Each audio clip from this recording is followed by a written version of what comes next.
Hello friends, आज देखें अनुलेखन transcription, इसके बारे में अध्ययन करें और बहुत ही इम्पोर्टेंट और रोचक ये टॉपिक होने वाला है और इसके बारे में अध्ययन करेंगे और बहुत ज़्यादा जो है मार्क्स इकट्ठा करेंगे बोर्ड में ताकि 99% रिजल्ट आए और अच्छे नंबर लेकर उत्तीर्ण हो ताकि सब खुश हो जाएं, माता पिता भी खुश हों और गुरुजन भी खुश हो जाएं। तो इस हिसाब से अध्ययन करें। अनुलेखन का मतलब होता है जब डीएनए से आरएनए का निर्माण होता है, ठीक है। डीएनए से आरएनए का निर्माण होना ही अनुलेखन कहलाता है। अब अनुलेखन अलग है, अनुवादन अलग है, ठीक है। ये ट्रांसक्रिप्शन है, अब वो ट्रांसलेशन है। जब आरएनए से प्रोटीन का निर्माण होगा तब उसको कहा जाता है ट्रांसलेशन। इसको कहा जाता है जब डीएनए से आरएनए बनता है। डीएनए, डीएनए से क्या बनेगा? आरएनए, आरएनए, ठीक है। कैसे बनेगा अनुलेखन?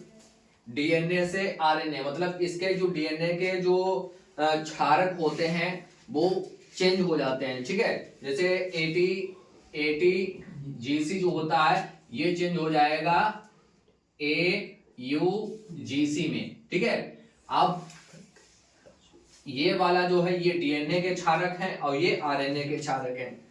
अंतर बस इतना है कि इसमें थाइमीन की जगह यूरेसिल है, बस इतना चेंज होता है।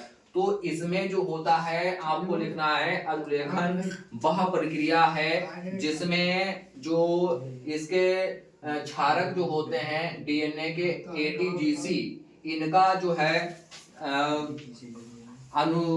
अनुलेखन होता है एयूजीसी में। इसी को कहा जाता है ट्रांसक्रिप्शन, अनुलेखन, ठीक है। अनुवादन अलग होता है, ये अलग है। इसमें क्या क्या होना चाहिए, क्या क्या जरूरी है, क्योंकि डीएनए सभी को मालूम है कि यह प्रक्रिया जो है एक छोटी सी कोशिका के छोटे से केंद्रक के अंदर होती है, ठीक है। और उसका जो अर्धसूत्री विभाजन जो होता है अंतरावस्था की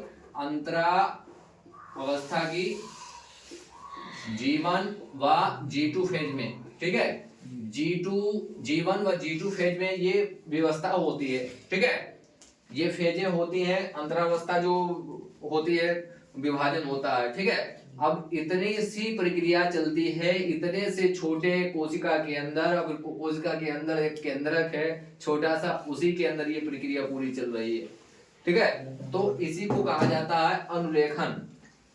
अब इसमें क्या होगा, डीएनए जो है आरएनए में कन्वर्ट हो जाएगा। इसमें इंपॉर्टेंट कौन कौन चीजें होंगी, इसमें जो सहायक होगी, एक तो डीएनए टेम्पलेट होगा, ठीक है। डीएनए टेम्पलेट होगा और जिस पर जो सिग्मा कारक होगा, सिग्मा कारक होगा जो सहायक होगा, ठीक है। विशिष्ट सिग्मा कारक होगा, सहायक होगा। और दूसरा जो होगा वो सबसे important RNA polymerase enzyme, RNA polymerase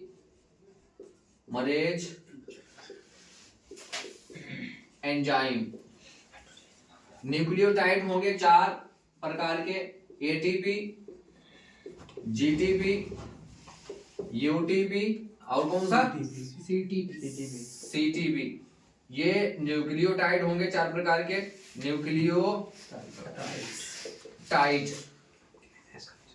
ठीक है। अब ये जो है सबसे इंपॉर्टेंट होते हैं, इनके सहायता करेंगे ये, ठीक है।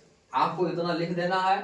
पहली तो परिभाषा लिखना है अनुलेखन की, होता क्या है अनुलेखन। तो डीएनए से आरएनए का निर्माण ही अनुलेखन कहलाता है। या आप ये कह सकते हैं कि डीएनए में जो व्यवस्था होती है अंतरावस्था की G1 व G2 अवस्था में, इसमें एटीजीसी का जो है ट्रांसफर हो जाता है एयूजीसी में। इसको कहा जाता है ट्रांसक्रिप्शन, ठीक है। तो लिखने के कई तरीके हैं, उस हिसाब से आप लिख सकते हैं। अब इसमें जो प्रक्रिया चलेगी तो इसमें अनुलेखन में 3 प्रक्रियाएं होती हैं। पहला होगा आरंभन या प्रारंभन, ठीक है। प्रारंभन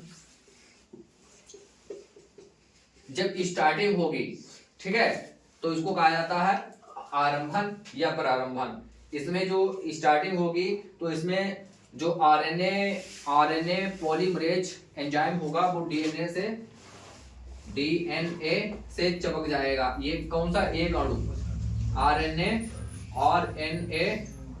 पॉलीमरेज एंजाइम, ठीक है। आरएनए पॉलीमरेज एंजाइम का एक अणु जो होगा वो किससे चिपक जाएगा, डीएनए टेम्पलेट डीएनए से एक चिपक जाएगा और एक कॉपी बना लेगा आरएनए की, ठीक है। ये प्रक्रिया जो है धीरे धीरे चलेगी, इसकी स्टार्टिंग यहीं से होगी। मतलब आरएनए पॉलीमरेज एंजाइम जो है एक अणु से जुड़ जाएगा डीएनए से जुड़ेगा तो फिर ये पहले से ही अलग हो जाएगा, क्योंकि सभी को मालूम है डीएनए डबल स्टैंडर्ड होता है, ये सिंगल स्टैंडर्ड होता है। सभी को मालूम है कि जब वो इसका मॉडल होता है वो ऐसे करके होता है, ऐसे करके, ठीक है। इसमें जो बांड होते हैं चार बांड, ठीक है, तो इसमें आधे बांड होते हैं, ठीक है, आधे बांड होते हैं। आधे जैसे एटीजीसी है, एटीजीसी है, ए डी है तो ए और डी है, तो इसमें डबल बांड है, इसमें डबल बांड है और हाइड्रोजन बांड है। ये जो पॉलीमरेज एंजाइम होता है ये इनको तोड़ता है। ये डीएनए में जो डबल बॉन्ड या ट्रिपल बॉन्ड होते हैं इनको तोड़ने का काम करता है। ये तोड़ेगा तो यहाँ से बीच से फटता हुआ चला जाएगा, ठीक है। जब यहाँ से ये तोड़ेगा, अपनी प्रक्रिया करेगा तो ये यहाँ से आधा टूटता हुआ अलग हो जाएगा, ठीक है। तो ऐसे ही इसमें इसका जो होता है डीएनए और आरएनए पॉलीमरेज एंजाइम जो है एक अणु जुड़ जाता है, ठीक है। अब बात आती है कि इसमें जो जुड़ जाता है और इसमें जो आपने उसमें देखा होगा एक होता है ये 5 डैश होता है और ये 3 डैश होता है।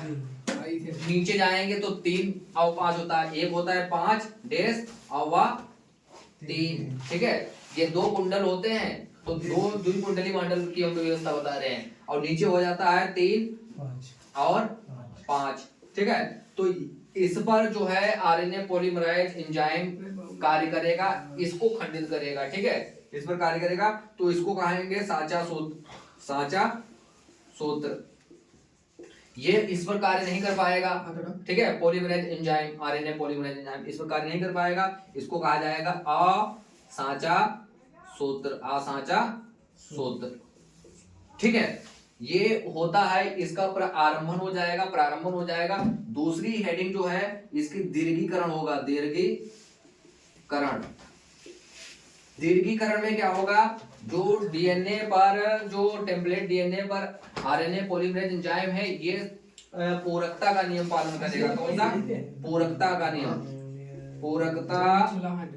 का नियम का पालन करेगा।